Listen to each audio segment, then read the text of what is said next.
trigonometric ratios about 30 अंश and 60. त्रिकोणमितीय गुणोत्तरामध्ये 30 अंश आणि 60 अंशाच्या पण काही गोष्टी पाहणार आहोत.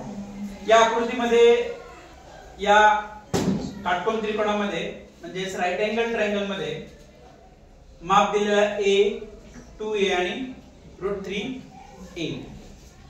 आता याच्यामध्ये आपण जी ट्रिग्नोमेट्रिक रेशोज बघतो त्या रेशो मध्ये साइन म्हणजे काय आहे? साइन इज इक्वल टू कोनासमोरील बाजू भागिले कर्ण. आपण त्याला इंग्लिश मध्ये काय म्हणणार? साइन म्हणजे ऑपोजिट साइड अपॉन हायपोटेन्यूज.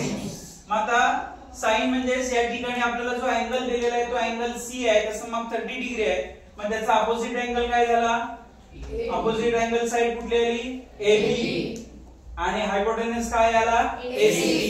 म्हणजे AB अपॉन AC. AB चं मेजरमेंट किती आहे? A.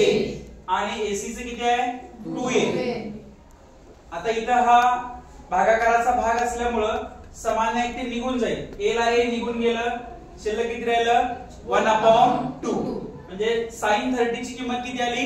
1/2. त्याच्यानंतर आपण cos बघू. cos म्हणजे काय? Adjacent side upon hypotenuse. म्हणजे कोनालगतची बाजू भागिले कर्ण. मग तुम्ही सांगा अँगल C च्या कोनालगतच्या बाजूचं नाव काय आहे? BC. आणि हायपोटेन्यूज काय आहे? AC. मग BC चं माप किती आहे? मोठ्याने सांगा किती आहे? 1/3. आणि हायपोटेन्यूज किती आहे?